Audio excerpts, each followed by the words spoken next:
안녕하세요. 오늘은 44-17편 구마인당로 도수 황극신 도수인데 상당히 길죠. 세상을 바루기 위해서 이렇게 상제님 도주님께서 이어받으신 이 도수가 굉장히 양이 방대합니다. 그래서 저도 처음에 이거 하다가 약간 멘붕이 와가지고요. 너무 많아서. 그래서 이렇게 1년 정도 이렇게 뜸을 들이게 된 것 같습니다. 주제들이 너무 많다 보니까 한 개씩 한 개씩 풀어보도록 하겠습니다. 오늘은 이 상제님께서는 여러 가지 이렇게 신명부, 부적 같은 것도 그리고 글도 이렇게 쓰시고 그림도 그리고 이렇게 하셨거든요. 그 중에서 오늘 이 두 가지를 풀어보도록 하겠습니다. 28절에 나온 도통, 천지보훈, 의통, 경주용담, 그리고 상제님께서 쓰신 이 경주용담, 보훈신, 이게 절묘하게 다 연결되는 거거든요. 주제는 다 보훈입니다. 우리가 지금 황극신이 우리나라에 오게 된 거는 바로 보훈정신. 그게 컸던 거죠. 그래서 지금 보훈이라는 주제가 워낙 방대합니다. 해원신, 보훈신, 이게 우리 대순진리의 양대 진리거든요. 근데 해원신은 잘 알아도 보훈신에 대해서는 우리가 잘 모르는데, 우리가 지금 황극신 도수를 도주님께서 속리산, 보훈, 법주사에서 마무리 졌다는 의미가 어떤 의미인지 이제 찾아가고 있는 것 중에 오늘 이 두 가지를 풀어보도록 하겠습니다. 잠깐 지난 시간에 익혔던 부분 다시 한번 살펴볼게요. 간단하게. 지난 편에서는 도주님께서 보훈 법지사에서 황극신 공사를 마치십니다. 이게 공사 54년 2월부터 시작해서 56년 3월까지 3년간에 걸쳐서 보훈의 3년에 걸쳐서 이 황극신 공사를 마치십니다. 황극신과 법주사가 연결고리가 무엇이냐? 그리고 이 법주사는 진표율사가 용화 3회체 중에 한 곳으로서 신성한 곳이죠. 이건 옛날에 미륵불로부터 계시를 받아서 지은 곳이죠. 그게 이제 공통 연결고리가 바로 보훈정신입니다. 지명도 보훈이에요. 그래서 황극신이 이 땅으로 오게 되는 인연이 바로 보훈이고, 보훈 법주사지 않습니까? 법주사. 이 법이 도주님께서 이 법을 다 짠다는 의미가 들어 있습니다. 황극신 체제가 들어서야 이 법이 만방의 세계로 펼쳐나가는 법을 짜게 되는 거죠. 이게 그래서 보훈 법주사가 상징하는 바가 참 큽니다. 법주사가 바로 도법을 짜신 도주님, 그런 얘기 부분들이 감춰져 있기 때문입니다. 용화 3회처 얘기를 하면서 우리가 용에 대해서 얘기를 했죠. 미륵경을 보면은 좀 특이해요. 거기에 항상 나오는 게 전룡성왕이 나오고 용이 나옵니다. 그리고 해인은 안 나오는데 우리나라에는 해인이 나옵니다. 화엄경도 용궁 수정궁에서 나왔다고 그렇게 얘기도 하고, 미륵경을 보시면 용과 전룡성왕이 미륵불이 오시기 전에 이 미륵불이 오시는 성안을 장엄하는 역할, 그러한 역할을 하는 존재들로 나오는데, 그거는 미륵경의 얘기고, 지금 이제 쭉 상제님이 도주님께서 이렇게 하시는 공사를 보면 용에 대한 지명과 관련해 대해서 와룡리, 황극신 공사 자체도 와룡리에서 했던 것이고, 도주님도 계속 회룡제 이렇게 용과 관련된 데서 하시고 공사를 보시고, 이 해인에 대한 부분은 여기서 안 하는데, 아무튼 이것도 이 사회 용왕과 밀접하기 때문에 관련이 있습니다. 그리고 혹시 초평이 5강에서 자문이사 하실 때 동해 용왕이 됐다는 그 전설이 있습니다. 절강성에 가면 그런 전설이 있어요. 초평이 동해 용왕이 됐다는 얘기가. 그런 부분은 나중에 다시 얘기도 하도록 할게요. 아무튼 이 미륵불의 계시에 따라서 진표열사가 용화 3회처로서 세상 모든 중생들을 구제하는 첫 번째 설법처 금산사, 두 번째 설법처 법주사, 세 번째 금강산, 이렇게 미륵불이 세 곳에 오셔가지고 설법을 하셔서 전 세계 모든 중생들을 구제하신다는 그런 얘기인데, 근데 여기서 상제님께서 하시는 공사하고 도주님께서 하시는 공사는 좀 특이합니다. 이게 보면은 그래서 황극신 공사나 용에 대한 얘기도 신명계에 있는 얘기 같아요. 제 느낌에는 신명계 하늘 천상계에서 먼저 제 자리가 잡혀야 인간계도 바로 잡히는 그런 얘기로 들립니다. 저는 도전님께서는 저 금강산 토성수련도장 미륵불에 은진미륵으로 이렇게 같이 하셨는데 이게 왜 저기다가 미륵불을 모셨냐 하시니까 상징적 의미로 모시는 것이다 이렇게 말씀을 하셨는데 이 상징적 의미라는 것은 바로 진표율사가 용화 3회차로서 금산사 미륵전 그리고 법주사의 청동 미륵대불 금강산에도 이렇게 미륵불을 해놨을 텐데 없어진 거죠. 터만 남아있고 다 소실돼 가지고 근데 왜 토송에다 이렇게 금강산에 거기다 지었냐 제가 생각할 때 이렇습니다. 우리나라는 불교가 들어온 이래로 미륵 하생신앙이 되게 강했던 거예요. 미륵불이 우리나라 오시기를 모든 민중들이나 왕들부터 해서 다 미륵불이 우리나라로 오시기를 기원했어요. 그게 이제 조선시대 유교가 있었지만 그래도 민중들 사이에서는 미륵불이 우리나라로 오시기로 이렇게 기원했던 거고 삼국시대 때 가장 강성했죠 그게. 그래서 그때 통일신라 때 진표율사가 미륵불을 챙겨나고 싶어 했죠.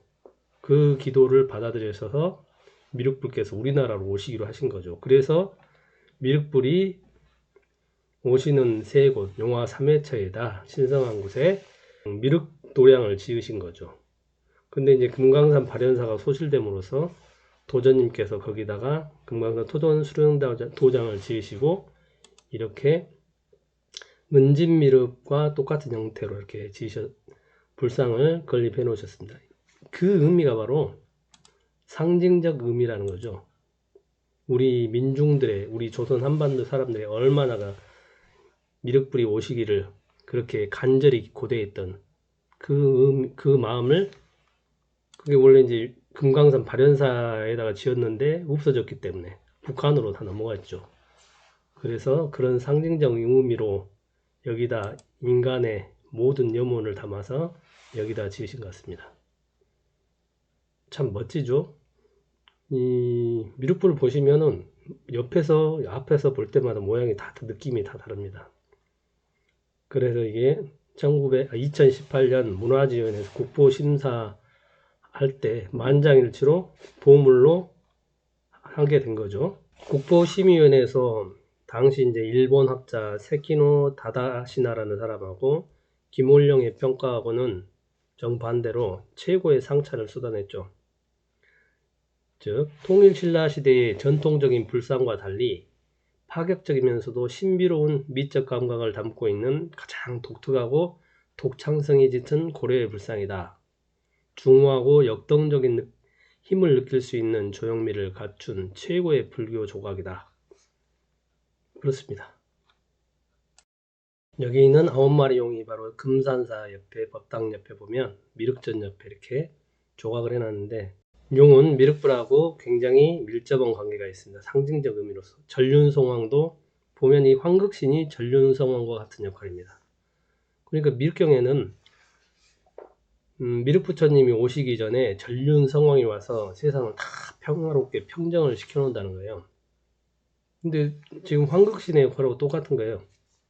세상을 바로 평정을 다 하는 거죠. 황극신이 기묘하게 연관이 되어 있는 거죠. 그리고 도주님께서도 우리 1941년 대동아 전쟁 때 일본 일제시대 때 가장 치열했던 이 힘든 시기에 도주님께서 회룡지에서 이렇게 상돌도수 공부, 창생 해방도수 그리고 마지막 해방전 100일 공부를 하시는데 하시면서 해방전 마지막 100일 공부에 대해서 지난 10년간 회룡제 공부의 종결이라고 하시면서 대도 회룡한다 이런 말씀을 하십니다. 도주님께서도 가장 일제시대 엄혹한 시절이었던 1940년부터 45년까지 아주 혹독하게 공부를 하십니다. 천하창생들을 다 구하시겠다고 이렇게 법수를 두시고 방에 불도 떼지 않으시고 그리고 41년에는 상설도투를 하시면서 회룡제 뒷줄에다 이렇게 집만 펴놓으시고 15일 동안 이렇게 철야를 하셨답니다. 그 눈과 서리가 내려서 의관을 다 덮으셔도 미동도 하지 않으셨답니다. 그 얼마나 저렇게 정성을 들였는지 당시 누구나 도주님만 뵈면 그냥 바로 신복이 될 정도로 그냥 감화가 돼버렸답니다.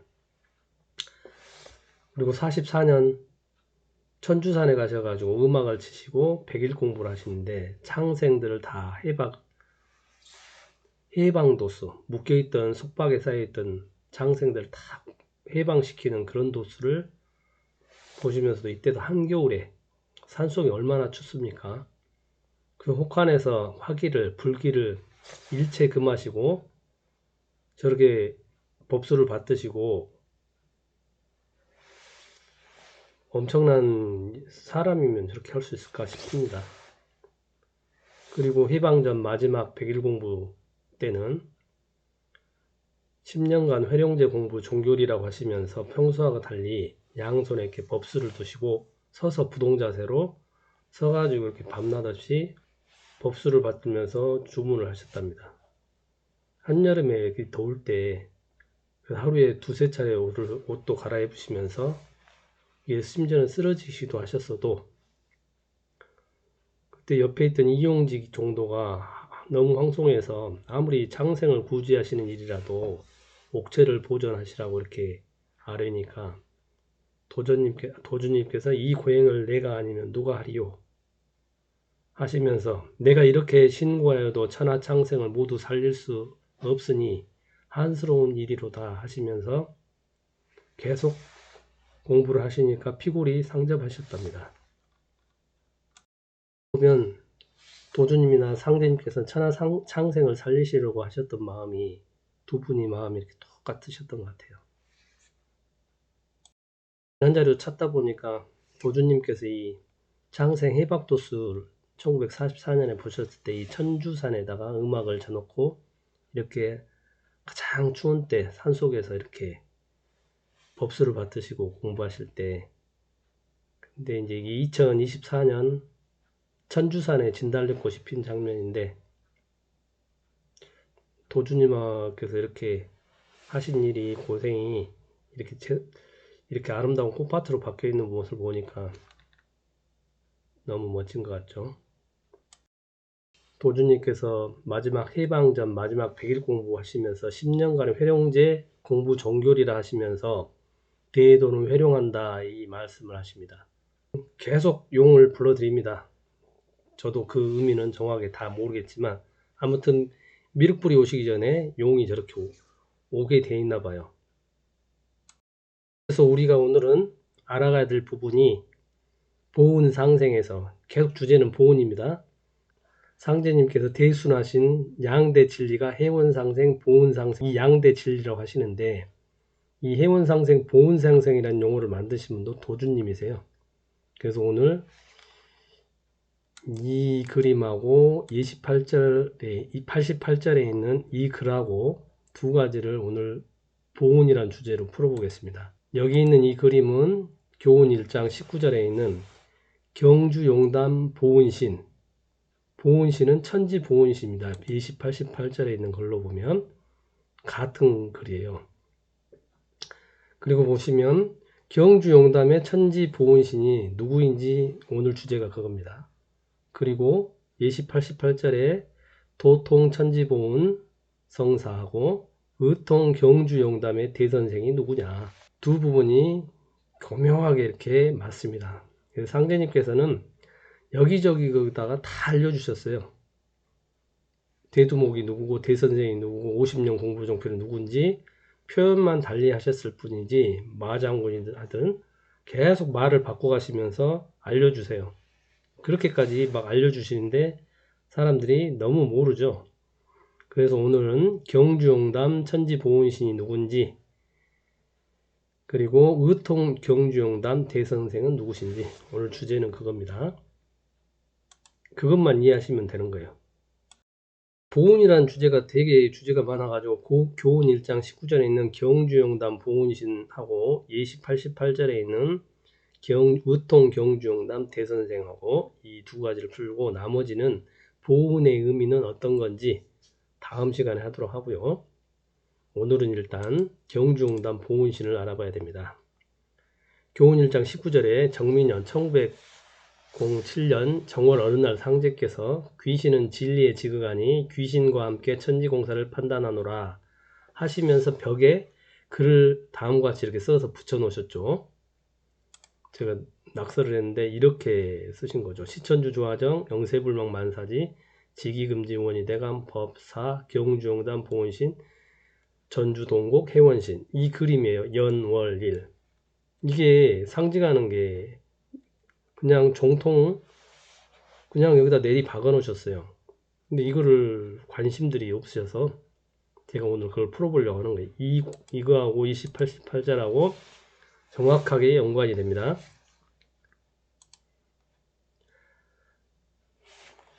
보시면 이제 우리가 전주 동곡 해원신은 그냥 알죠.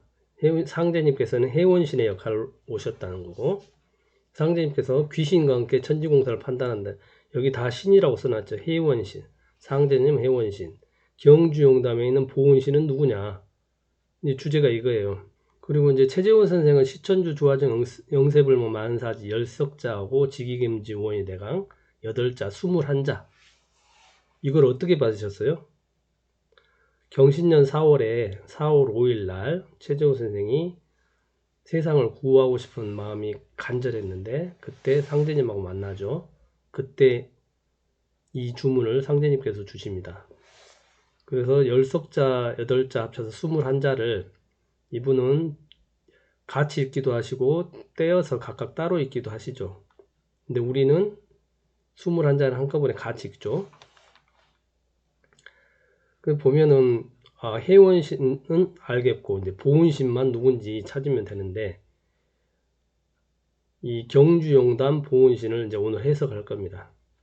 그리고 여기는 법이고 여기는 사 보면은 이제 스승사자 이제 우리가 스승 선생이란 용어는 우리가 요즘에는 아무나 함부로 쓰지만은 도주님께서 아무나 함부로 선생이란 호칭을 못 쓰도록 하셨습니다.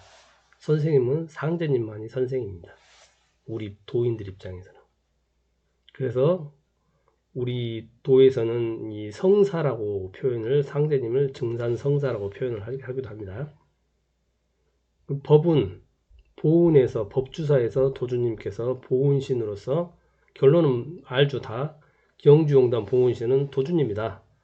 제 주장을 이제 펴려고 합니다. 근데 희한하게 이걸 보면 여기다 연월일이라고 써놓으셨어요. 상제님께서. 이게 왜 들어갔지? 그래서 기도주의 의미를 생각해 보시면 이렇습니다. 최재원 선생이 1860년대는 동서양이 갈라진 아편전쟁, 2차 아편전으로 청나라가 완전히 서양에 넘어간 때입니다. 동양이 다 넘어간 거죠. 최재원 선생도 그때 굉장히 충격을 받으셨을 거예요 아마. 그리고 서학이 밀려 들어오고 이때 세상이 너무 혼란하기 때문에 자기가 도를 외워서 세상을 평정해 보고자 하는 마음을 지녔죠. 그래서 입산수도 하셔서 받으신 주문이 기도주, 시천주, 조화정, 영세불망 만사지, 지기금지 원이대장, 대강 21자를 받죠. 마찬가지입니다. 도주님께서도 만주 봉천에 가셔가지고 9년 만에 구궁도수에 응하셔서 정사년 1917년에 2월 17일 날 정사년에 감호독도 하시죠. 그때 받으신 주문이 바로 기도주를 받지 않습니까? 그래서 정경에도 도주님께서 15세 시에 9세 제민의 큰 뜻을 품고 입산 공부에 진력하셨는데 9년 만에 1917년 정사년 2월에 상제님의 3계 대순하신 진리를 깨달으시죠. 그래가지고 공부를 진력하실 때 그때 신인이 나타나서 종이에 글을 쓰인 종이를 보여주신데 하면서 이것을 외우면 구세 재민하리라 하면서 이 주문을 받으신 거예요. 시천주 조화정 영세불용 만사지 지기금지 원이대당 21자를 받으셨어요. 그래서 저걸 구세 재민의 주문이라고 저는 그렇게 얘기를 합니다. 세상을 구하고자 하는 저 간절한 마음의 최재호 선생, 도주님 두 분은 하느님하고 통한 거죠. 상제님하고. 그래서 저 주문을 받으신 거예요. 그런데 여기 연, 월, 일이 들어가 있고 보면 우리는 이거를 대순에서는 농명지라고 합니다. 그리고 입도 치성할 때, 첫 치성 모실 때 이 농명지에 그 입도 치성 날짜를 이렇게 적습니다. 그러니까 최재호 선생하고 우리 도주님은 대단한 분들이지 않습니까? 내공이. 그래서 세상을 구세제민의 뜻을 품고 있기 때문에 하늘에서 기도주 21자를 내려주신 거죠. 근데 우리 입도하는 도문 소자들도 사실은 다 뒷걸음을 따라가는 겁니다. 최재우 선생, 우리 도주님, 세상을 구제하고자 했던 그 마음대로, 상제님 마음대로 다 따라가는 거예요. 닮아가서. 그렇기 때문에 이 주문을 우리도 이렇게 받은 거예요. 그리고 매일 기도 모실 때 이렇게 납페지에다 이렇게 태우지 않습니까? 그리고 이게 우리 이제 입도 치성 갈 때 쓰고, 그리고 시약시법 우리 큰 공부를 할 때 이 도주님, 상제님께 전에 이렇게 올려드리는 거죠. 이 농명지를. 그래서 이게 상징하는 의미는 이 주문은 아무나 받는 게 아니지 않습니까? 근데 우리는 그냥 너무 편하게 받아서 그러는데, 이 상제님 큰 뜻을 펼치는 사람들은 다 이 기도주를 받아요. 그 도수에 응하죠. 그래서 도전님께서도 이런 말씀 하십니다. 21년 만에 부산에서 서울로 나오게 되었는데 그게 바로 총 21년 기도주 수에 응해서 그렇다는 겁니다. 그래서 48년 보수조정에서부터 도주님 화천시까지 11년과 그리고 58년에서부터 68년까지 10년간 엄청 고생을 하셨던 거죠. 그래서 합쳐서 21년간 총 기도주에 응한 숫자라고 이렇게 말씀해 주시죠. 그래서 우리도 그게 맞춰서 도문 소자들도 이렇게 기도주를 이렇게 받은 거예요. 저희들이 원하지 않은 것 같지만 이렇게 다 받으신 거예요. 지성 모실 때 세상을 구제하고자 상대님, 도주님, 최재우 그런 마음으로 우리도 세상을 구제하기 위해서 우리 이런 주문 받고 매일 기도 모실 때 이렇게 납페지를 태우는 거죠. 아무튼 이게 그런데 귀신과 함께 천지공사를 판단하신다 할 때 이 귀신이 상대님 회원이신 도주님 보훈신 이 양대 원칙으로 두 분이니까 음양으로서 자리를 잡고 있는 이 상황입니다. 이게 그림 자체가. 이 자체로 보면 그러니까 종통이 그대로 담겨 있는 내용입니다. 그러니까 우리는 경주용담 보훈신이 도주님이란 걸 확인하면 되는 거예요. 우리 도울은 너무 얘기를 어렵게 얘기를 해요. 이 귀신에 대해서. 지금 우리가 이게 상제님께서는 귀신과 함께 천지공사를 한다니까 우리 뭐 귀신 표현이 되게 이상하지 않습니까? 근데 이게 옛날 분들 유학자들이나 이런 분들은 그렇게 생각을 하시는 게 아니에요. 귀신은 이제 도울 말처럼 천지의 영험한 기운이다. 귀신은 실체가 아닌 천지의 영험한 기운이다. 이런 식으로 얘기했네. 왜 실체가 아니에요? 하여튼 유학자적 마인드에는 귀신은 실체가 아니다. 이렇게 생각을 하는 거죠. 그냥 천지의 근원 자리에 영험한 기운이다. 그냥 이렇게만 해석하는 거죠. 귀가 이제 음양이라고 해요. 귀하고 신이 음양이다. 뭐 이렇게 표현하는데, 저도 그 시간 되면 나중에 귀신론에 대해서 얘기를 해보고 싶어요. 왜냐면 이게 하느님의 모양이니까 우리 옛날 분들은 그렇게 생각을 하셨어요. 그래서 동경대전에 보면 여기도 귀신이란 말이 나옵니다. 상제님께서 스스로를 나는 상제니라 너는 상제를 모르냐 이렇게 얘기를 하시지 않습니까? 최재호한테. 최재호 선생이 이제 딱 그 경신년에 이제 신다전한 동경대전의 논학문에 나오는데요. 사람이 신기하잖아요. 상제님을 만났을 때 어떤 느낌이 들지 되게 궁금하잖아요. 최재호 선생이 그걸 써놨어요. 이렇게 몸이 몹시 떨리고 박구에서는 뭐가 점령하는 기운이 있다. 접하는 기운이 있다는 얘기죠. 외유 점령직이라고. 상제님을 만나면 몸 밖에서는 막 떨리면서 뭔가 접하는 기운이, 신령한 기운이 나한테 딱 다가오는 기운이 느껴진답니다. 그리고 내유 강화지교, 안에서는 그 마음속의 근본 자리에서 이 양심의 자리에서 상제님의 말씀이 들린다는 거예요. 신기하죠? 몸은 막 부르르 떨리는 듯 하면서 뭔가 신령스러운 기운이 내 마음에 오더니 마음속에서 이 하느님 얘기가 막 들린다는 거예요. 가르침이. 신기하죠. 근데 그래서 보였는데도 보이지 않느냐고, 들렸는데 들리지 않느냐고. 근데 마음이 너무 이상하니까 마음을 바로잡고 상제님한테 다시 물어보는 거예요. 어찌하여 이렇습니까, 상제님? 그래서 상제님께서 그러시죠. 내 마음이 내 마음과 같다. 이게 참 대단한 거죠. 최재우 선생도 보니까 상제님하고 같은 마음이었던 거예요. 세상을 다 살리고 구하고 싶었던 마음. 그 마음이 닿았던 거죠. 내 마음이 곧 내 마음이니라. 그런데 사람이 어찌 이를 알리요? 눈에 보이는 천지는 알아도 눈에 보이지 않는 귀신은 모르니 귀신이라는 것도 나니라. 귀신이라는 것은 아주 근본 자리, 우주의 근본 자리를 얘기하는 거죠. 거기서 나오는 게 귀신, 신령스러운 신이란 뜻이죠. 그러니까 우리가 말하는 잡신을 말하는 게 아닙니다.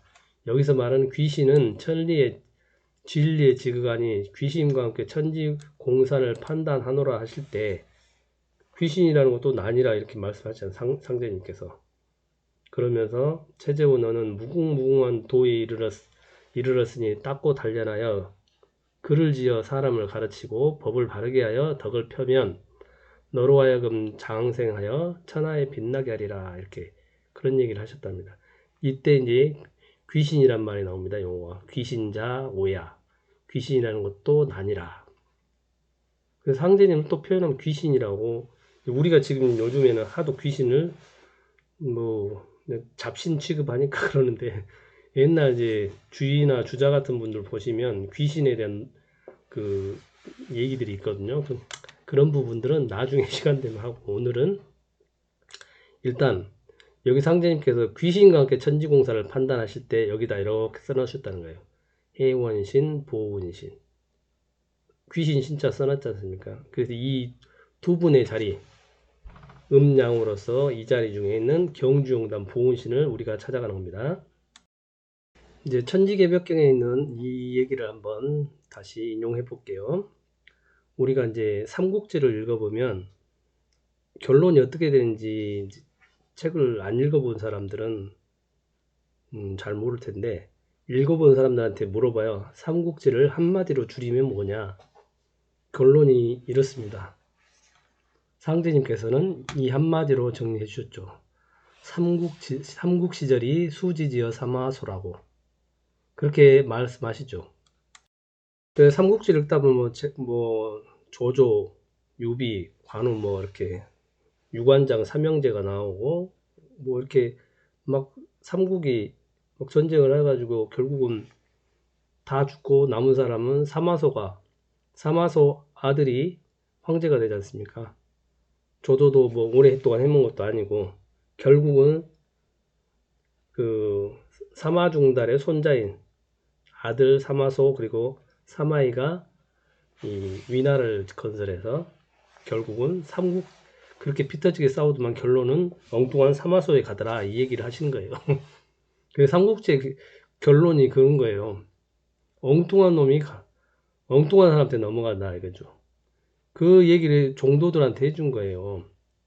응? 그래서 너희들도 함께 나를 따라 크게 외쳐라 하시면서 삼국 시절이 수지지어 사마소라고.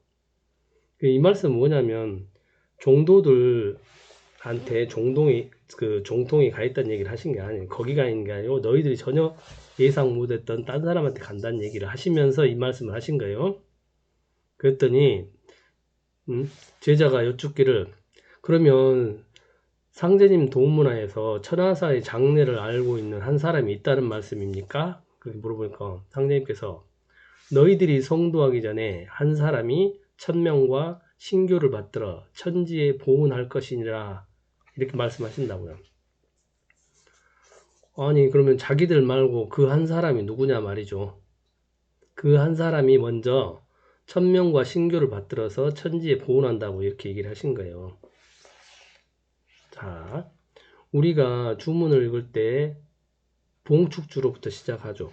첫 주문의 스타트가 봉축주. 무국신 대도덕 이렇게 봉천명 봉신교 도문소자 소원성취하옵소서 이렇게 하면서 뒤쪽의 내용이 결국은 이 서문인 거죠. 결국은 도문소자가 소원성취해 해달라는 이런 얘기죠. 이 한 줄에가 그게 다 담겨 있죠. 우리 내수가 그러더라고. 자기는 이 봉축주를 읽으면서 소원성취해 하는데 앞에가 도문소자가 들어있는 게 너무 기분이 좋대요. 가만히 생각해보니까 그렇더라고요. 주문이 첫 장, 뒷장까지 다 읽는데 첫 구절에 도문소자 소원성취해 하옵소서 하면서 이렇게 외우니까 너무 기분이 좋다는 거예요. 근데 원래 주문이 도문소자가 아니었어요. 그전에는 이렇게 돼 있어서 태극도주 조종산 대운대사 소원성취해 하옵소서 이렇게 돼 있었습니다.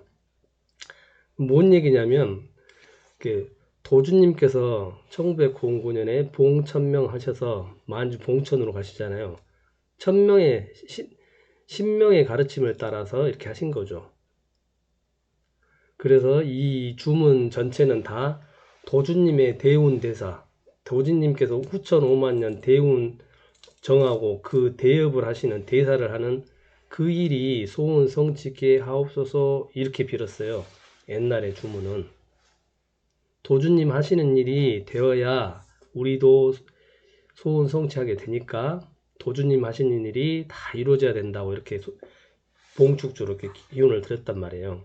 근데 도주님 하천하시고 나서 도주님께서 여기를 이제 지우시고, 왜냐하면 도주님 50년 공부 종출로서 도주님 대업이 다 이루어졌기 때문에 여기를 지우시고 도문서자로 바꾸세요. 그게 이제 67년 4월에 봉축주를 무국신 대도도 봉천명 봉신교 도문소자 소원성취해 하옵소서 이렇게 바꿨어요. 그전에는 도주님 하시는 일이 소원성취해 하옵소서 이렇게 빌었다니까요. 그래서 이 보면 먼저 한 사람이 천명과 신교를 받들어서 천지에 보온한다고 그 이야기가 바로 28절에 나온 거예요. 상제님께서 오주와 글을 쓰시니 이렇게 쓰신 거예요. 천문지리, 풍운조와 팔문동갑, 육정육갑, 지혜용력 이렇게 5가지를 오주를 쓰시고 밑에 도통천지보은, 성사, 의통, 경주용담, 무국신 대도덕, 봉천명, 봉신교, 대선생전, 열율령 여기서는 좀 이게 그러니까 대선생님 앞으로 이렇게 맡겨놨다는 거죠. 부촉해놨다는 얘기예요. 이게. 그래서 무국신 대도덕이 이렇게 우리 봉축주의 첫머리로 나온 거죠. 상제님께서 대선생을 도주님으로 정하신 거예요. 그래서 먼저 도주님께서 이렇게 성도하시고 도를 이루시고 50년 종풀로 도법을 다 짜시고 나서 우리도 이제 도주님 따라서 도문소자들도 그렇게 성원성취해 하옵소서 된 겁니다.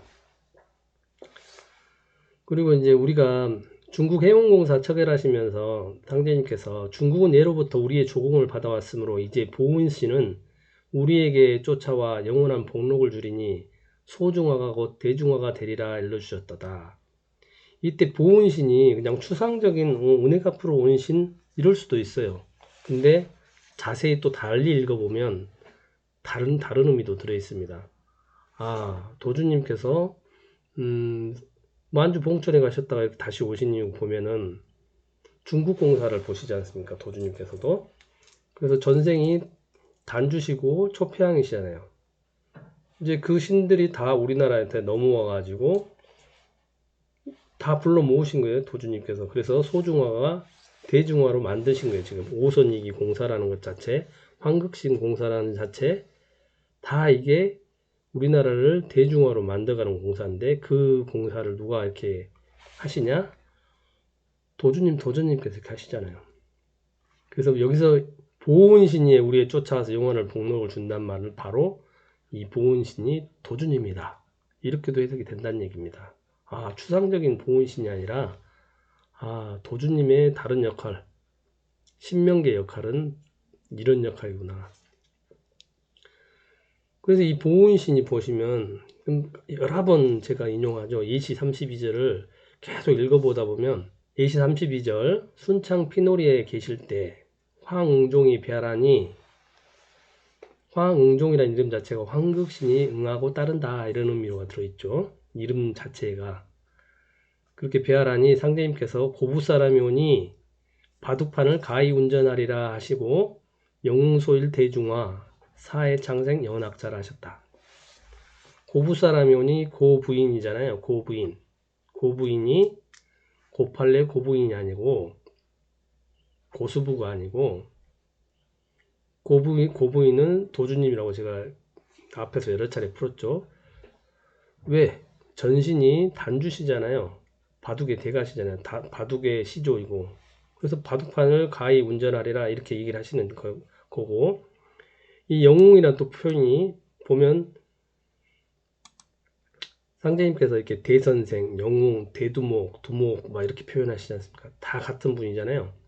영웅이 보훈신이 보훈신인 도주님께서 영웅인데 이분이 소일한다고 하죠. 어떤 일을 계속 해 나가는 거죠. 추진해 나가고 이렇게 하면서 대중화를 일군데, 그때 사회에 있는 모든 창생들은 낙자는 바둑도를 얘기하는 겁니다. 이렇게 바둑도를 운전한다. 영웅이 소일해 가면서 보면 이 영웅이 보훈신이고 대선생이고 다 같은 표현이고 여기 해원신인 거예요. 이제 이게 한꺼번에 다 이해가 가셔야 돼요. 다시 우리 경주 용담 보훈신을, 우리가 경주 용담이면 최재우 선생이 있었던 경상북도 경주시 현곡면 가정리 산 속에 여기 있는 경주 용담정인지 산진수해처는 뭐냐면 이 우리나라 지형이 백두산에서부터 여기 금강산 우리 백두대간을 이어서 산이 이게 여기 옥녀봉까지 다 와가지고 산이 여기서 맞춰요. 그리고 바로 바다로 이어집니다. 그래서 산이 다 맞춰지고 물이 모여드는 곳, 이 감천항으로 모여드는 곳, 그곳이 바로 부산 감천 용담이다. 그러면 우리 이 경주 용담 보훈신이라고 써서 경주 용담을 말하시는 건지 감천 용담을 말하시는 건지 그거를 이제 입증하는 거예요. 여기가 이제 경주 구미산 자락에 용담정이 있어요. 여기가 청수되고 여기가 용추각이 있는데, 여기도 그래서 최재호 선생도 용을 써놨어요. 그래서 이제 이렇게 생각이 들겠죠. 여기 바로 용담정입니다. 그리고 용추각이고 여기 이제 시냇물 계곡이 흐르고 이게 용담정이에요. 그래서 지금 경주 용담이 최재호 선생을 얘기한 거냐? 만약 얘가 경주 용담 최재호 선생을 보훈신으로 써놨다면 거기 쫓아가야겠죠. 근데 그게 맞는지 그걸 이제 확인해 보는 거예요. 우리 태극진경에 도주님께서 여러 차례 감천만에 있는 용담 해변을 가세요. 용담 해변, 감천에 용담 해수욕장도 있었대요. 그리고 56년에 5월달에 이런 말씀을 하세요. 동학가사에 용담수류 사회원은 부자도독 장할시구 이 구절이 있는데, 해석하자면 용담수가 흘러서 사회의 근본이 된다. 용담수가 흘러서 사회바다의 근원이 된다. 그래서 그러면서 부자도독, 상제님하고 부자지간의 관계라니 그 도덕이 참 멋지고 훌륭하구나 이런 뜻인데, 후세 사람들이 용담을 경주 용담으로 해석하고 있으나 그곳은 내륙에 있어서 사해와 상통할 수 없으니 사해 바다와 연결이 안 된다는 거죠. 어찌 사해의 근원이 되겠느냐, 이게 도주님 말씀이에요. 여기 구미산 자락에 여기 이 계곡이 바다하고 연결이 안 돼 있잖아요. 그 말씀을 하시는 거예요. 그래서 어떻게 사해 바다의 근원이 되겠냐 이 말씀이에요. 이곳 감천 용담수가 사해와 상통한 사해용왕 본부가 되어 그 근원이 됨을 이름이다. 그러니까 동학가사에 있는 용담수류 사회원이란 부자도덕 장할시구라는 얘기는 경주 용담이 아니라 감천 용담을 말한다는 말씀이에요. 장차 두고 보라 이 용담에 세계 각국의 사람과 문화를 교역하는 윤선이 즐비하고 사회 용왕들이 각종 공무를 신상할 때가 있으리니 그때가 돼야 내 말한 뜻을 알리라. 이 사회 용왕은 각종 공무를 진상한다는 말을 그냥 우리 인간 세계에서 볼 일이에요. 신명기에서 그렇다는 얘기예요. 서양 신명이 상징적으로 배에 시려오는 화물배 따라 넘어온다고 하잖아요. 우리나라를 발전시키려면 어떻게 해야 돼요? 사회 용왕들이 세계 모든 물동량들은 대부분 바다로 이동을 하죠. 육지로 이동하는 게 거의 없잖아요. 그 사회의 모든 문물들이 이렇게 바다로 통해서 이동하려면 사회 용왕 신들이 도와줘야 되는 거죠. 아무튼 이곳 감천이 상제님을 모신 도장이 되어서 3개의 대도수가 여기서 비롯한다 하고 흥성하리니 실로 천기요 지운이니라. 천마산 옥녀봉이 좌총룡 우백호를 이루고 음양합덕한 곳이라고 합니다. 이 천마산 옥녀봉이 총룡 100호를 이루어 음양합덕한 곳에 인류 감천수가 흘러내린다는 거예요. 이 신령한 땅이 바로 태극진리 망고 장류 통원이 되어서 세계 지운을 통일할 핵심적인 새 서울이 되리라 이렇게 얘기를 하시죠. 그러면서 이 얘기를 또 해주세요. 욕 많은 신기는 모두 물에서 나왔고 또 하오시의 우임금이 9년치수는 이 낙서의 원리 즉 해인을 가지고 동남방을 낮게 갈아차서 서북방을 높게 하여서 물은 얕은 동남방으로 흘러보냄으로써 천지를 개벽시킨 일에서 유리합니다. 도주님께서 그렇게 얘기를 하세요. 그 정역의 김일보 선생은 어쩐 이유로 이렇게 그 기울어져 가지고 지구가 이렇게 삐딱하게 됐다고 하는데 도주님 말씀으로는 이 우임금이 9년 치수를 할 때 중국이 물에 맨날 잠기니까 이게 동남방을 낮게 하고 서북방을 저 히말라야산부터 이렇게 좀 높게 만들어 가지고 좀 기울게 해서 물이 동남방 황해로 다 빠져나가게끔 그렇게 공사를 봤다는 거예요. 천지개벽을 시켰다고. 그때 쓴 게 해인을 썼다고 합니다. 하우시가. 그 얘기를 도주님께서 해주시는 거예요. 그러면서 나의 5만년 후천 대우는 오광록에서 유래합니다. 오광록이 뭐예요?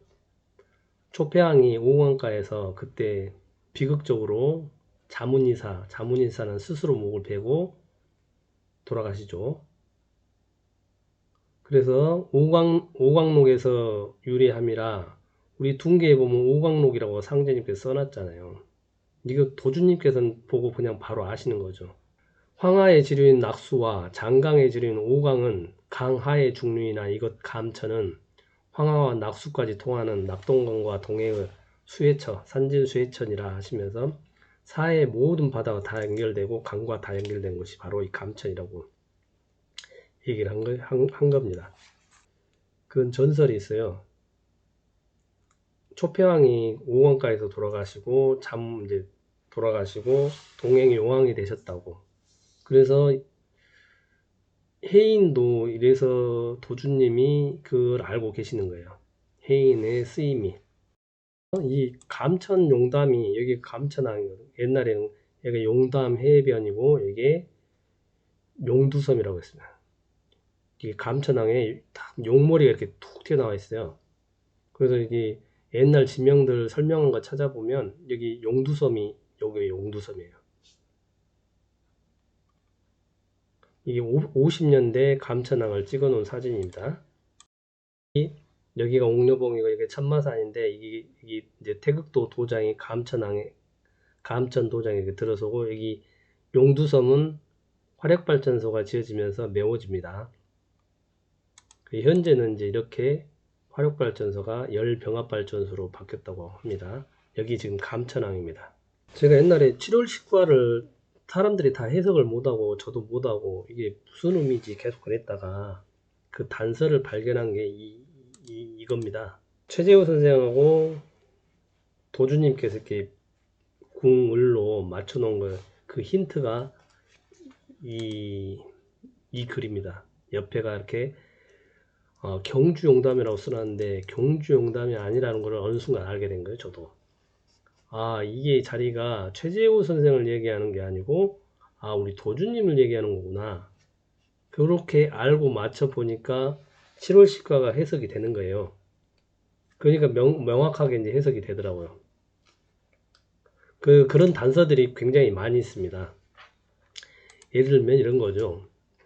상제님께서 이제 1909년 3월 그때 이제 화천하시기 전이기 때문에 상제님께서 이제 종통을 다시 확실히 하시기 위해서 하신 말씀이에요.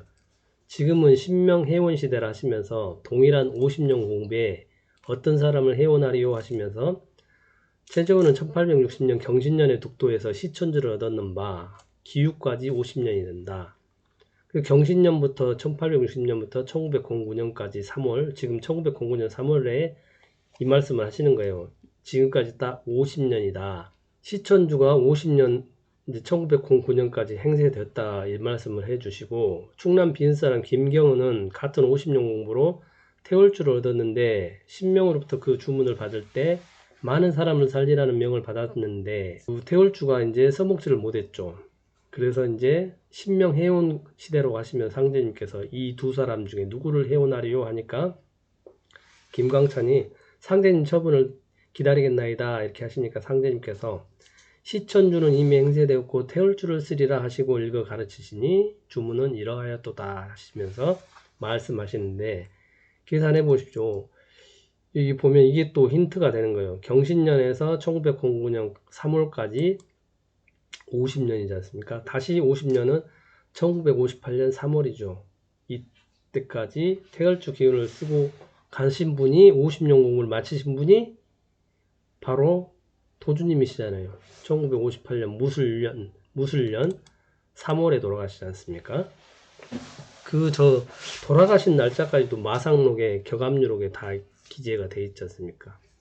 이거 보면 음양으로 이렇게 맞춰 놓은 것이에요. 상제님께서 1909년을 기준으로 최재우 도주님, 최재우 선생은 실패하셨고 동학의 후천일을 알려주는 거고, 그것이 이제 양쪽으로는 동학으로 보였죠. 음쪽으로는 도주님께서 다 일을 하신 거죠. 법을 짜신 거예요. 이게 이렇게 한 세트구나. 1909년 기후년을 기준으로 해가지고 이렇게 50년, 이렇게 1958년 무술년까지 50년이 되는구나. 이거는 상제님께서 이렇게 천부적으로 정해놓으신 거라 뭐 바꿀 수가 없잖아요. 그래서 1909년 4월 28일 도주님께서 만주 봉천으로 가시죠. 그리고 그와 같은 얘기가 또 보면 상제님께서 백지로 고가를 만들어 마장군이라고 써서 무늬에 걸고 집을 하나되게 묶어서 인경은 종이죠, 종. 시간을 알려준 종을 형태로 만들어 가지고 볏집을 묶어 가지고요. 방 가운데 매달고 그 위에 백지를 오려서 비늘을 달아 붙이시니까 마치 그 모양이 철가복을 입은 것 같지 않겠어요? 그러더니 상제님께서 박장근을 시켜가지고 식혜를 한 그릇 담아서 인경 밑에 놓은 거죠. 인경 밑에 왜 나왔어요? 그거는 이렇게 한 거죠. 집을 볕단을 묶어가지고 가운데다 인경처럼 만든 뒤에 종이로 오려가지고 이렇게 비늘을 붙이신 거예요. 갑옷처럼. 그리고 여기다가 식혜를 놓은 거예요. 그러면서 누구라고 그래요? 저기 식혜를 큰 그릇에 담아서 인경 밑에 놓으신 후에 바둑의 시조 단주의 해운도수를 해문산 오선 위기에 붙여 조선 국군을 돌리려 함이라 하시면서 오선 위기 승부가 늦어지니까 최수훈을 청해서 증인으로 세우고 승부를 결정코자 함이니 이 식혜는 수훈을 대접하는 것이니라 이렇게 하신 거예요. 이 배구 장군을 만들어 놓고 여기다가 대접에다 식혜를 두면서 이 최재우라고 하신 거예요. 그러면 옆에 만들어 놓은 마장군은 누구예요? 응? 마자는 조씨를 상징한다고 말씀했잖아요. 강씨는 상제님 스스로도 강아지라고 하시잖아요. 강아지를 강성이라고 하신다고. 마씨는 조씨를 얘기하죠. 그렇게 이렇게 상제님, 마장군, 최재우를 같이 앉혀놓고 지금 5선 2기 공사를 보시는 거예요. 그러면서 단주 시조 바둑의 시조 단주 해운도스를 이렇게 얘기하신다고요. 누구예요? 전신이 마장군의 전신이 단주지 않습니까? 이 세 분이 이렇게 오선이기로 공사를 보신 거고, 심판이 아니라 증인이 최재우 선생인 거잖아요. 저게 똑같은 표현이 또 있어요. 2085절에 이제 다음에 설명할 건데, 상제님께서 종도들에게 3인동행 80리 오로봉천 21. 이 구절도 옛날에는 못 풀었어요. 대체 3인이 뭐지? 뭐 여러 가지 설들이 많이 있잖아요. 다 말이 안 되는 소리고, 그냥 다른 것들은 밑에 힌트가 됐던 건 밑에 있는 시 때문에 해석이 된 거예요. 3인동행은 바로 이 세 분을 얘기하시는 거예요. 상제님, 마장군, 최재호. 즉 상제님, 도주님, 최재호. 이렇게 3인 동행 70리를 간다는 얘기예요. 1860년부터 이 경신년 시점이 여기잖아요. 상제님 포독 시작은 원년이 바로 1860년 4월 5일 경신년이라고 하거든. 이때부터 시작하는 거예요. 이때부터 70리가 가고, 오로봉이라는 건 오선 2기를 의미하고 20일 보태면 1951년 저 신묘한 신기한 해, 저때 오선 2기가 완성된다고 이렇게 얘기가 되는 거죠. 기가 막히죠. 7월시가 간단히 복습 한번 해볼까요? 그래서 여기가 현현묘, 현묘하다, 조월시고, 자궁, 우궁, 궁울일래 막 이렇게 하는 거예요. 좌궁, 오른쪽, 왼쪽이 궁울일로 음양으로 딱 들어맞네, 이런 얘기예요. 뭔 얘기예요? 최재우 50년, 도주님 50년. 이야, 이게 신기하다. 현현묘묘하다. 오묘하다는 얘기예요. 보면 갑인종어 진월 이것도 해석이 됐던 거는 이 상제님 1860년 이 시점이 거기서부터 시작되기 때문에 이해가 가는 거예요. 1864년이 이제 갑자년에 최재호 선생이 60년 득도하시고 4년 만에 갑자년에 돌아가시잖아요. 순교에서 씨를 뿌렸다는 거예요. 그래서 기신장은 미월하면 기유년 1909년 6월까지 자라난다. 이게 15진주다. 저렇게 이제 표현을 한 거예요. 그리고 세 가지 점이 똑같다. 좌궁, 우궁으로 똑같다. 59년 10월 이거는 이 표현은 그대로 있어요. 솔처자 환서질은 김이지 10월이요. 최재 선생님 뭐 대장장이도 해보고 다 망했어. 그래가지고 다시 용담정으로 돌아온 얘기예요. 처자들 다 끌고 이제 돌아오는 그때가 김인년 10월이었다. 이렇게 얘기를 해줘. 그러고 나서 승기운 도수지일은 경신 4월 초 5일이다. 어떤 기운에 의해서 상제님의 도를 받은 그 날이 경신 1860년 4월 초 5일, 4월 5일이었다. 음력으로. 그게 1860년 이날이었다. 이 날이 청삼문답한 엄청난 날이었죠. 그리고 그 다음에 이제 쓰고 나였으니 설립민자의 열십자라, 이거는 신윤여라는 얘기예요. 그냥 달고 나였으니 서중유라는 신유를 표현을 이렇게 했는데, 이 59년, 60년, 61년 세 개를 비교해봐라 이런 얘기죠. 그래서 도주님께서 만주봉천에서 돌아오시죠. 김인년, 딱 김인년이잖아요. 1919년 1월 5일 정읍 마동 가서 천서를 받으시죠. 봉서를 받으십니다. 그래서 1번이 또 김이지 10월, 요거는 10월이지만 이제 도주님께서는 정월 대보름에 받으시죠. 그래서 이때 이 숫자가, 이거는 뭐 나중에 하고, 두 번째로는 1920년 경신년 4월 5일, 최수는 음력 4월 5일인데 도주님은 양력 4월 5일에 경신년에 천보인 둔괴가, 이 선괴가 열립니다. 거기에 이제 오광록 다 써져 있고, 그 붉은 양피로 24점이 찍은 24점은 뭐예요? 사철을 의미하지 않습니까? 도주님을 상징하는 거죠. 사계절은 도주님을 상징합니다. 그리고 1921년 신유년, 딱 60년이에요. 이 경신년에서 60년 후에 일갑이 지난 후에 그 대선생이 최재훈 선생님 부활할 거라고 이렇게 생각을 했었어요, 옛날에. 근데 그게 아니고 도주님께서 상제님의 조화둔계인 이 둔계가 이날 열립니다. 벼락이 치더니 이날 열렸어요. 그 말씀을 하는 거고, 그리고 도주님께서 1920년 신유년에 대원사에서 100일 공부하시면서 그때 이 얘기를 해주죠. 상제님께서 대원사 49일 동안 천지대신명들을 심판하셨다고. 그때 아직 응기되어 있는 신명들을 도주님께서 이때 다 풀어주시죠. 그때가 엄청난 일이죠, 사실은. 그러니까 그래서 도주님께서 처음으로 진주로서 대권을 행사하신 게 1921년 7월 7일이고 최재우 선생 61년 신유년은 처음으로 포독을 한 해입니다. 이게 이렇게 세 가지가 좌우로 똑같구나, 이 표현입니다. 표로 정리하면 이렇게 되는 거예요. 김인년, 경신년, 신유년, 이 세 가지가 최수훈 도주님이 기가 막히게 이렇게 일치하더라. 현묘하다, 신기하다, 좌우국물이다. 시간이 없어서 다 설명은 하진 않고 7월시가 참고하시면 됩니다. 이 1860년 경신년을 용담정에 써진 거예요. 4월 5일 무국대도를 받아서 동학을 창명한 곳이다. 포독 2년 1861년 6월 세상을 향해 처음으로 포독을 시작했다. 신유년인 이날이 돌에도 새겨놨어요. 이런 이치를 알다 보면 이 금산사 이치가 다 드러납니다. 어떻게 보이냐면 이게 다 맞는 거예요. 이렇게 이쪽이 먼저 나온 거죠. 겉으로는 인간 세상은 최재우 선생이 먼저.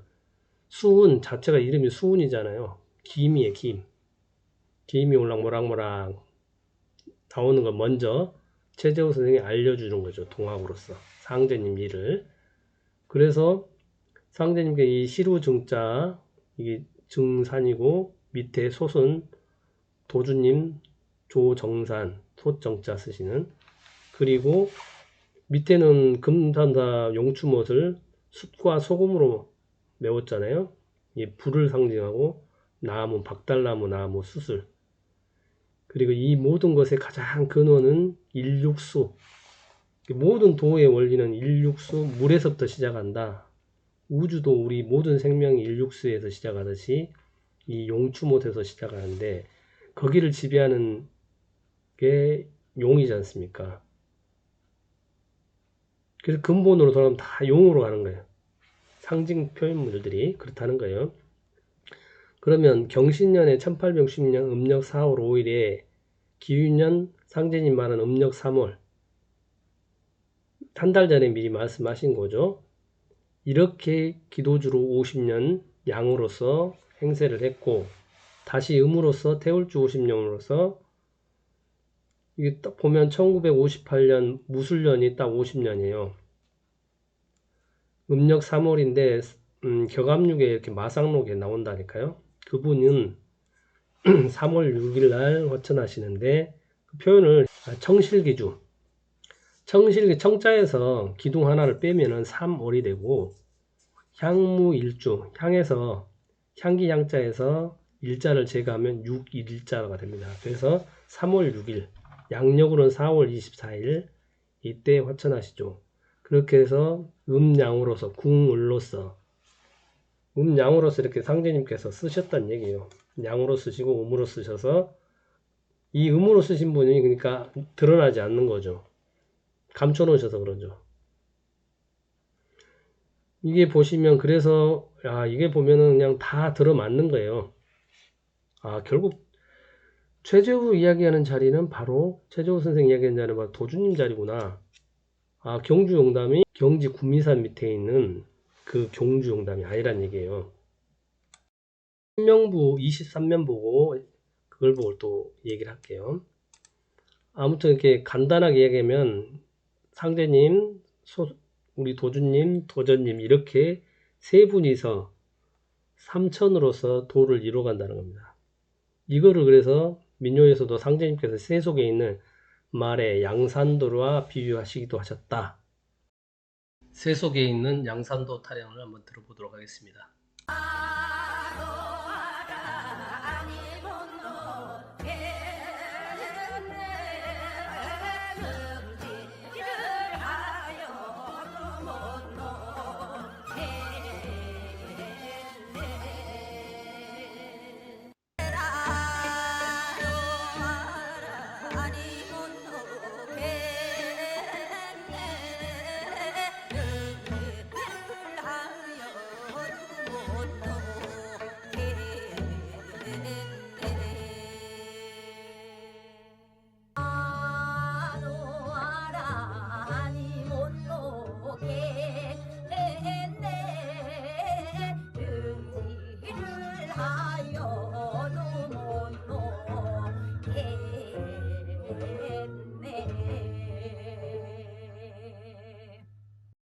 선생님께서 금산사의 이 금부를, 미륵금부를 양산이라 하셨습니다.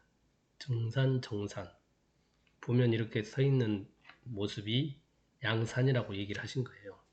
그래서 세속에 있는 말의 양산도와 비유하셨다 하시는데, 보셨, 에라 놓아라 아니 못 놓겠네. 능지처참을 하여도 못 놓겠네. 능지처참이란 게 거열형이 아니라 피부를 한 땀 한 땀씩 이렇게 수천 조각으로 쪼개서 이렇게 죽이는 방식이거든요. 아주 참혹하죠. 이 두 분의 관계는 음양으로 뗄래야 뗄 수 없는 자석같이 딱 달라붙는 양산이라고 이렇게 얘기를 하신 거예요. 상제님하고 미륵금불 보면 여기 밑에 쏟하고 두 분이 정산정산으로 음양으로 결합됐다는 얘기입니다. 교훈 1장 19절에 있는 귀신과 함께 천지공사를 판단하는, 상제님과 함께 천지공사를 판단하는 귀신, 즉 경주용담 보훈신이 누구신지 계속 찾아보도록 하겠습니다.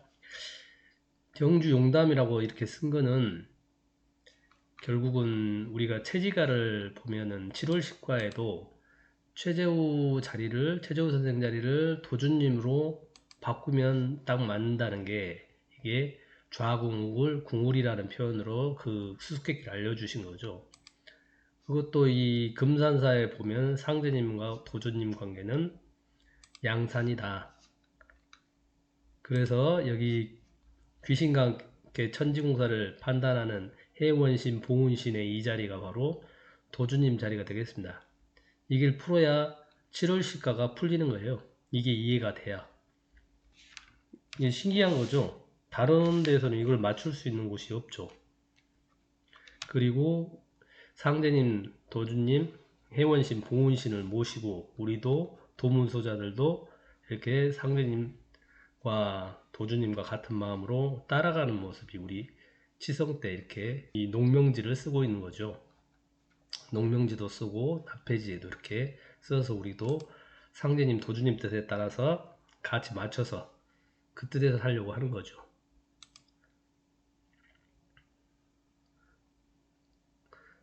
그래서 결국은 경주용담 보훈신은 바로 도주님을 얘기하는데, 더 구체적으로 따져보도록 하겠습니다. 표현이 용담입니다. 용담. 경주는 뭐 경상도 의미하는 것 같고, 경상스러운 마을, 경사스러운 마을, 이렇게 하늘에서 미리 점지해 놓으신 천장길방하신 그런 곳이라는 뜻이고, 용담이 결국은 우리가 용에 대해서 계속 얘기했듯이 용이 머물러 있는 못, 용이 머물러 있는 물, 이런 뜻인데, 그게 바로 여기 감천항의 감천용담입니다. 이게 바로 용두섬은 여기 화력발전소에 의해서 이제 메워져서 없는 거고요. 그리고 도주님께서도 여기서 옆에 가면 태종대 있지 않습니까? 그쪽에서 사해용을 응기시키기 위해서 여기서 공사를 보시기도 합니다.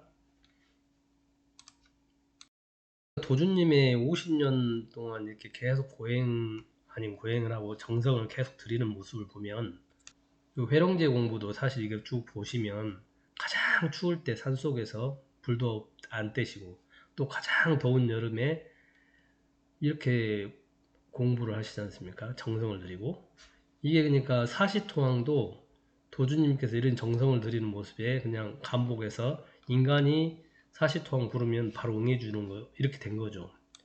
그리고 여기도 마찬가지로 사해용왕을 도주님께서 이렇게 정성을 들여서 사해용도 다 응기할 수 있도록 이렇게 해주신 거죠.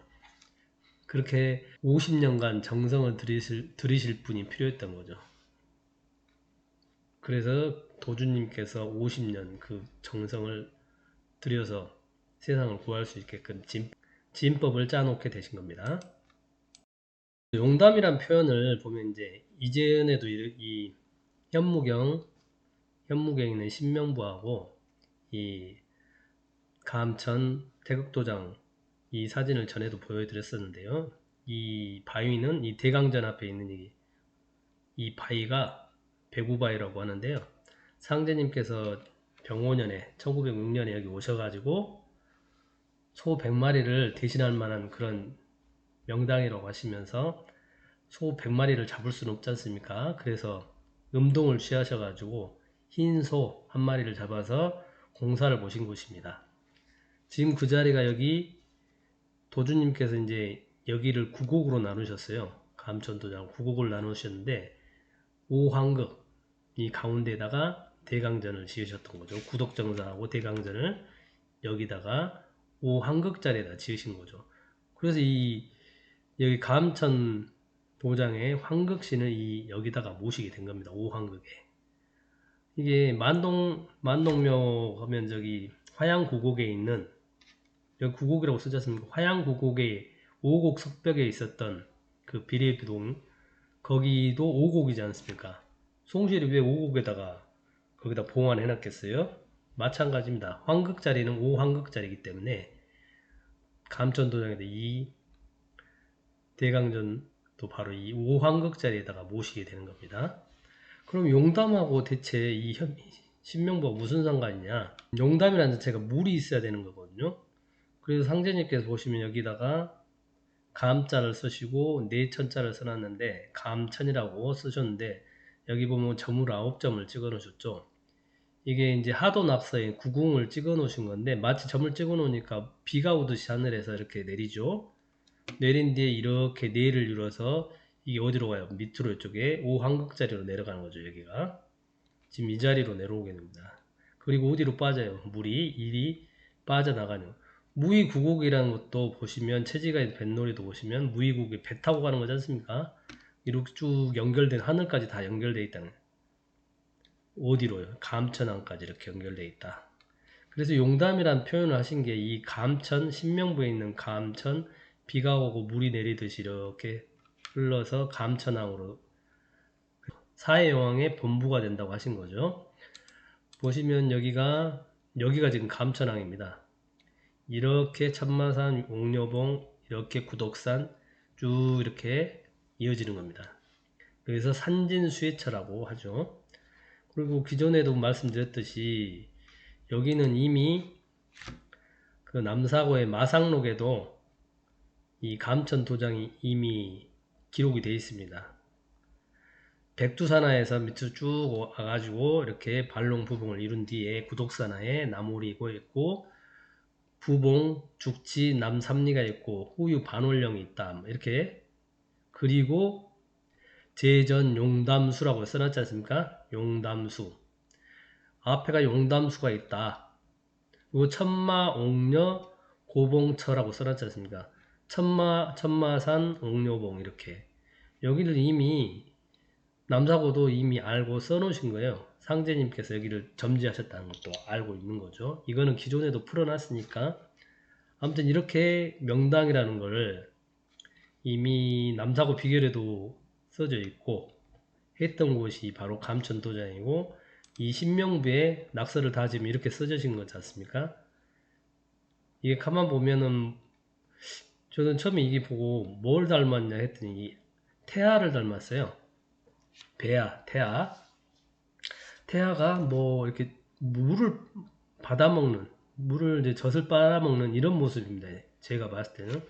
그럼 이 태아하고 얘하고 상당히 비슷하죠. 이것도 생긴 거 보면 감천도장 이게 하늘에서 내려오는 건데 굉장히 비슷하죠. 그래서 상제님께서 이게 이 상징적 표현이 이렇게 보이는 거예요. 도창에 있는 우문을 가리키기를 젖셈이라고 하시고 도는 이 젖셈의 기운을 받아가지고 금강산 12,000봉을 응기해서 12,000 도통군자로 창성한다 이렇게 말씀하신 거죠. 거기에다가 무국도장을 지으신 거죠. 그리고 또 도주님께서도 무국도장을 지으실 때 여기가 상제님께서 현무경을 직접 소화하신 곳이라고 하시면서 감춰놓으신 곳이다, 비장하신 곳이라 하시면서 그곳에 치마바위가 있어야 된다라고 이렇게 말씀하시죠. 그래서 도창현의 그 무국도장 가보시면 뒤에 병풍처럼 치마바위가 빙 둘러 있습니다. 도장을.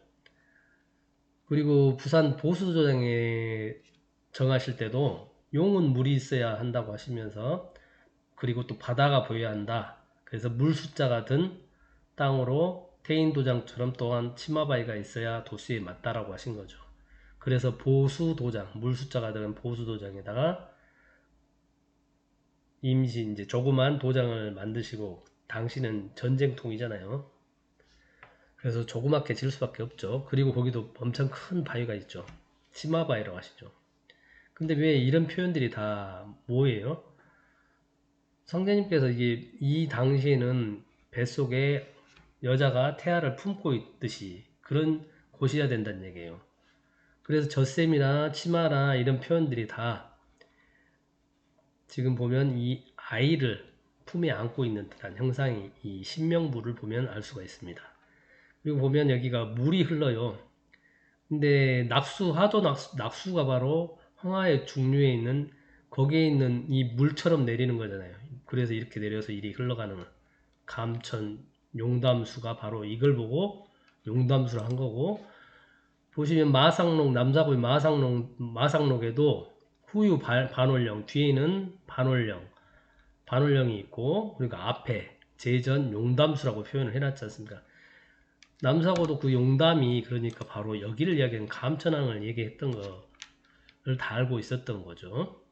그래서 아무튼 여기가 물이 흘러요. 그러면 여기에도 그 생각이 들어요. 그전에는 여기 물을 찾아볼 생각을 하진 않았었는데 그 부분은 좀 이따 얘기하고, 아무튼 도가 발전하는 모양을 보면 상징적인 표현들이 이렇게 보입니다. 그래서 이 태극도 당시는 뱃속에 있는 태아 그 상태였던 거예요. 도 발전 단계로 보면. 그러면 이제 여기 있다가 그래서 도주님께서 그 말씀하시지 않습니까? 우리 도는 구변구복도수라고 계속 변해간다고.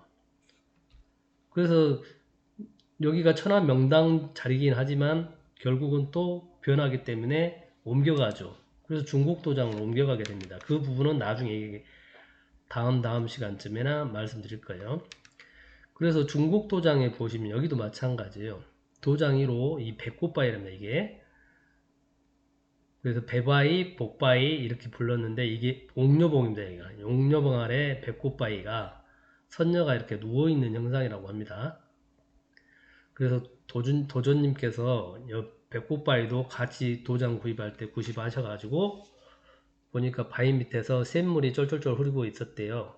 그래서 물맛을 보시더니 차갑지 않고 약간 미지근하니까 마치 엄마 젖 같다 하시면서, 이게 젖줄이기 때문에 물이 차가우면 죽은 젖이다.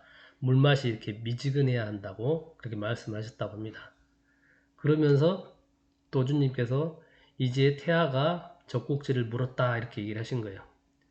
여기는 태극도는 태아고 여기는 보면은 이제 애를 낳아가지고 애가 젖꼭지를 문 거죠. 태어난 애가.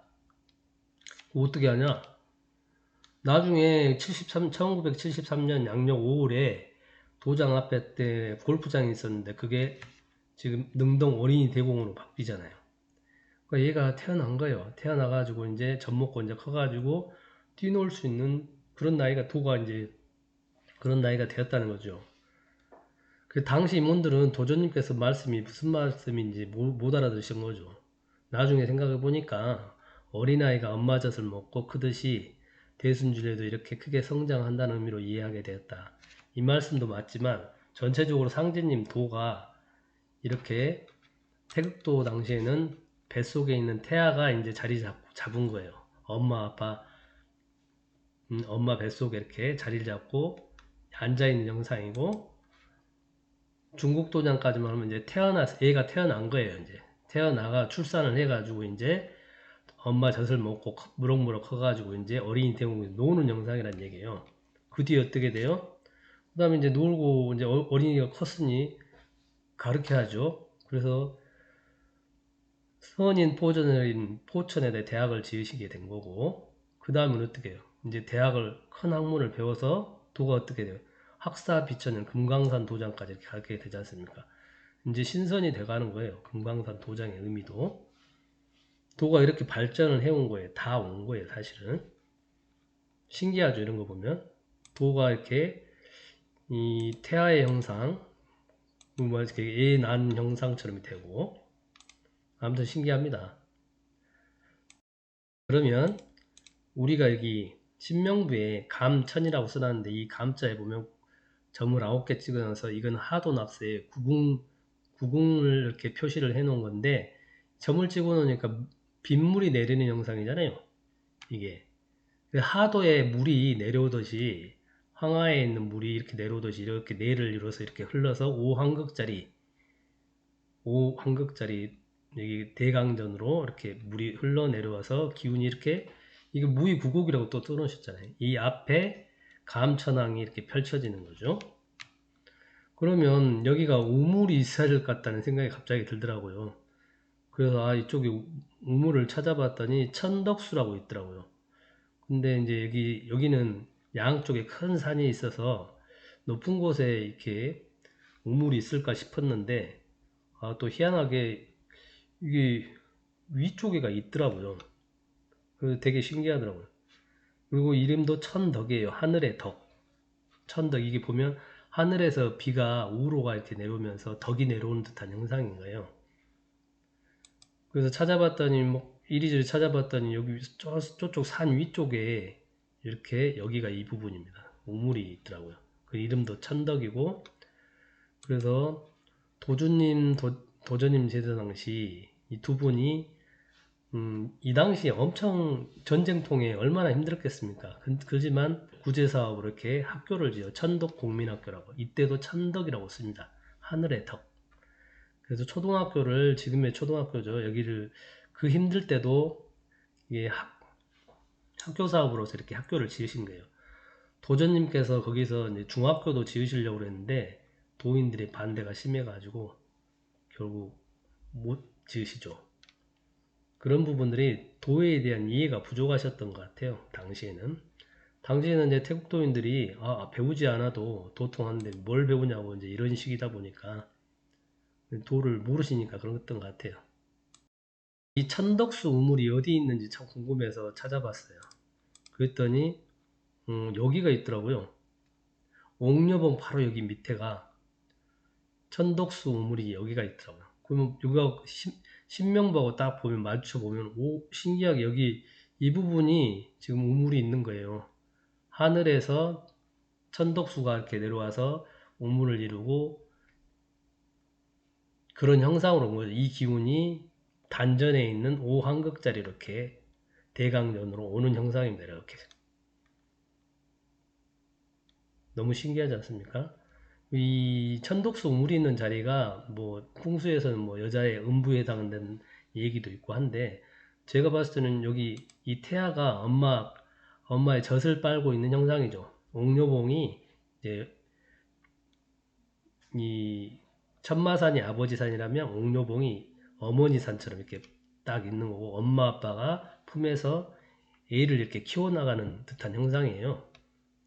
보면 참 신기하게 그렇게 생겨지죠. 그래서 우물이 여가 있는 거예요.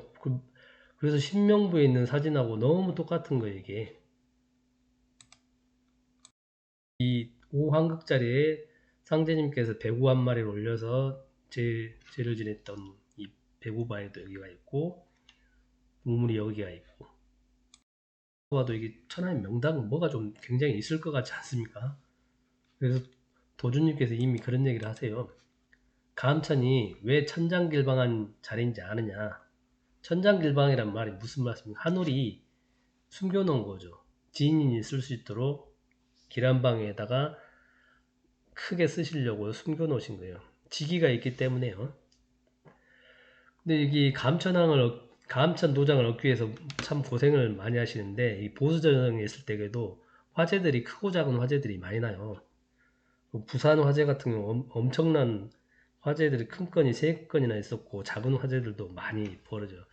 이제 6.25 때 이제 판자촌으로 전국에서 다 몰려왔기 때문에 불이 나기가 쉽죠. 그래서 큰 화재들이 많이 나고 결국 보수지정에 있던 도인들이 이쪽 감천항으로 이주해 오게 됩니다.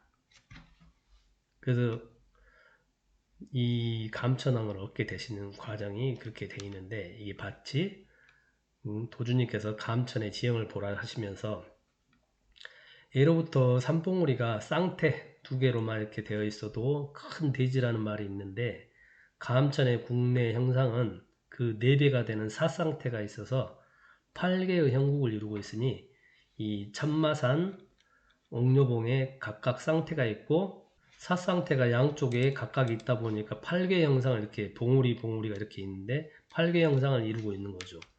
거기서 이렇게 천독수가 있고 오황극자리가 있고 딱 봐도 엄청난 명당, 천하의 명당자리 같지 않습니까? 그래서 성제님께서 이렇게 신명부에다가 그려서 확정을 해주신 거죠. 그래서 보면은 황화의 물과 그 물이 이렇게 감천항까지 연결되는 듯한 이 형상이죠. 유튜브 보니까 주니브로란 분이 감천항에 드론 영상을 찍어 놓은 거 있던데 정말 잘 찍어낸, 하늘에서 보기에는 이렇게 보입니다. 이 옥녀봉, 천마산, 이 비탈진 산골에다가 어떻게 살았는지 모르겠어요. 정말 살기 힘들었을 것 같긴 한데요. 화재가 한 번도 안 났다는 게 참 신기하긴 합니다. 그리고 이 사진은 이 감천항에서 바라본 옥녀봉, 천마산, 뒤에 엄광산이 이렇게 보입니다. 이렇게 보면은 진짜 이게 산 비탈을 다 깎아가지고 만든 마을이거든요. 도인들 참 엄청 고생하셨을 것 같아요. 저때 우리나라 때 가장 힘들었던 시대 아닙니까? 저 시대가.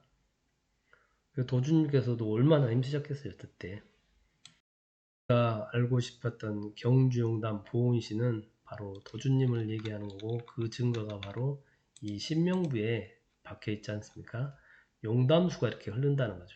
여기서 이렇게 이 하도 낙서에 있는 구궁투에서 나온 낙수가 이렇게 흘러가지고 감천항 간 게 천하의 명당인 그게 바로 용담이라는 이야기죠. 그리고 사해용왕과 다 사해로 통하지 않습니까? 이 감천항이 저 사해 태평양까지 다 연결되어 있잖아요. 그래서 도주님께서 이 시기에 와가지고 이쪽에서 사해용왕 은감지 공사를 보신 거지 않습니까? 네. 교훈 1장 19절에 있는 이제 경주용담 보온신을 풀었고, 그 다음에 예시 88절에 있는 오주하고 5개의 글이 있는데 해석을 해보도록 하겠습니다. 88절, 하루는 공사를 행하시고 오주와 글을 쓰시니 이러하도다. 천문지리 풍운조와 팔문동갑 육정육합 지혜용력, 이 5가지 주문은 우리 천지의 진액이라고 하는 오주하고 좀 다릅니다. 이 5가지 천문지리 풍운조와 팔문동갑 육정육합 지혜용력은 도통을 말하는 것이고, 밑에 도통 천지 보온이라고 써져 있죠. 그래서 천문지리 풍운조와 팔문동갑 육정육합 지혜용력을 두루 갖추시고 도통하셔서 천지 보온하시는 성사, 이렇게 읽으시면 될 것 같습니다. 도통 천지 보온하시는 성사란 말씀이죠. 성사는 예시 79절에 보시면 상제께서 하루는 공유에게 말씀하시기를 동학신자는 최수온의 갱생을 기다리고 불교신자는 미륵의 출세를 기다리고 예수신자는 예수의 재림을 기다리나 누구 한 사람 오면 다 저희 스승이라 따르리라. 우리가 여기서 스승이라는 얘기는 우리 학원 선생, 글 선생 이런 스승이 아니라 도주님께서 말씀하셨듯이 우리가 스승이라 선생님이라고 부를 수 있는 분은 상제님밖에 없다. 그 스승 사자 여기는 성사입니다. 그래서 성스러운 스승. 우리 대순진리 요람에도 보시면 성사란 표현이 5번이나 나옵니다. 상제님을 가리키는 거고요. 여기서는 도통하셔서 천지에 보훈하시는 성사, 도주님을 말씀하시고, 그분이 다시 다 같은 표현입니다. 의통하신 교웅주용담에 계시는, 그리고 무국신 대도독 봉천명 봉신교 하시는 대선생, 다 이 성사 의통 교웅주용담 대선생이 다 같은 분이고, 그분이 포교 50년 공부 종필하신다는 이런 얘기입니다. 여기 보면 육정육각 같은 경우에는 도주님께서 한때 부안에 갔어서 계실 때 최성래라는 사람이 도수를 되게 하고 싶었나봐요. 도통을 하고 싶었어요. 그래서 도주님께서 네 도수를 통하고 싶으냐 하니까 진실로 바라던 바입니다. 이렇게 하니까 그럼 너에게 육정육갑신 너의 육정신만 응기시켜 보려니 네가 감내하겠냐 이렇게 하시니까 그렇게 하겠다고 하죠. 그래서 도주님께 백지에 육정신을 쓰셔가지고 그 사람 최성래 보고 소화하게끔 하시니까 갑자기 외성병력이 크게 일어나면서 천지가 진동하니까 최성래가 완전히 어찌할 줄 몰라 당황거린 거죠. 그러니까 이제 도주님께서 도수를 통하기가 어려운 것이 아니라 안심하기가 어려우니라. 보니까 상제님께서도 그러시죠. 도통은 어려운 게 아니라고, 기운만 붙이면 된다고. 하지만 사람이 준비가 안 돼 있죠. 육정신도 온기가 안 돼가지고 이렇게 무서워서 발발을 따는데 어떻게 도통이 되겠습니까? 그 도주님께서 이미 도통하셔 천지 보훈하시는 거잖아요. 왜 보훈하시나요? 거기 보훈신이라고 써놓은 이유가 상제님께서 제일 먼저 단주 회원을 위수로 해서 초패항 이렇게 원을 풀 수 있도록 해주시죠. 그래서 도주님께서 그 선천 5만 년 동안 그 갖고 하는 일마다 실패하시고 3번 오셔서도 3생으로 오셔가지고 마지막에 이렇게 이루시잖아요. 그래서 상제님께 그 원을 풀 수 있도록 해줌으로써 도주님께서는 또 상제님께 보훈하시는 그런 양쪽에 해원 보훈신의 이 관계가 설정이 된 거죠. 그 두 분은 그렇게 해원 보훈신으로 한 세트인 거예요. 보통 한 사람이 도통해서 천지 보훈하신다고 한 말씀이 바로 도주님 얘기하고 그런 성사가 계시고 그분이 바로 의통을 주재할 수 있는 분이라는 거예요. 의통을 주재하는 분은 바로 경주 용담에 계신 분이죠. 그래서 그 성사가 도통하고 의통의 법방을 갖고 계시는 분인데 도통하고 같이 의통하고 써놓은 걸 보면 도통이나 의통이나 같은 거죠. 같은 거예요. 의통이 도통이. 그래서 그분이 도통의 법방을 가지고 천지 보훈하시고 의통주를 내려주시는 성스러운 스승으로서 신명부에 있듯이 천장길방하신 그 마을에 부산 감천 용담에 거기서 50년 공부 종필 대업을 이루시는 그 대선생이라는 얘기입니다. 그래서 도주님께서 저 감천 도장에 대강전을 세우고 진법을 세우시면서 15진주 신의가 다 완성이 되잖아요. 진법 주고 완성이 되니까 그 이후에 그래서 도주님께서 시약시법 도통 공부를 시작하신 거예요. 그 과정이 50년간의 지난한 세월이 있었던 거고 상제님 도를 펼치신 분이죠. 50년간. 그래서 감천 대강전에 천지신명 황극신이 응하기 위해서 왕, 제왕, 장상 신들이 다 응기하는 거잖아요. 우리나라로. 그 문명신, 도통신 다 우리나라로 다 모셔온 거잖아요. 어디다가요? 감천 대강전에 영대에다 다 모셨지 않습니까? 그게 50년 공부가 필요했던 거죠. 그걸 어디서 했다는 거예요? 경주 용담, 즉 신명부에서 봤듯이 감천 용담에다가 감천 도장에다가 도주님 50년 공부 종필일로서 이룩하신 영대가 바로 대강전이죠. 지금 이 28, 18절은 그걸 얘기하는 겁니다. 도통에서 천지 보훈하시는 성사가 계시고 그분이 도통과 의통의 법방을 다 지고 계신 그분이 경주 용담에서 포교 50년 공부 종표를 완성하신다는 그런 이야기입니다. 그래서 태극도 때 우리는 무국신 대도독 봉천명 봉신교 무국신 대도독은 상제님의 대도독이라는 얘기죠. 무국이라는 것은 우주의 근본 자리를 얘기하고 상제님을 얘기하는 거죠. 그래서 그 천명에 따라서 그리고 신명들의 가르침에 따라서 태국도주 조종산 대운대사 소운성직계 하옵소서 이렇게 우리 도인들이 다 이렇게 기도를 모셨죠.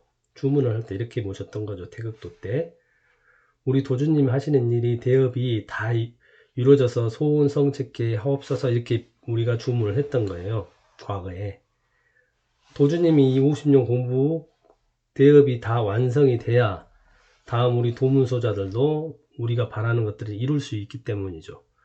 왜냐면은 그럼 바로 단주 초평 회원에서 다 이루어야지만 대업을 이루어야지만 우리들도 도문소자들도 소원을 이룰 수 있는 거죠.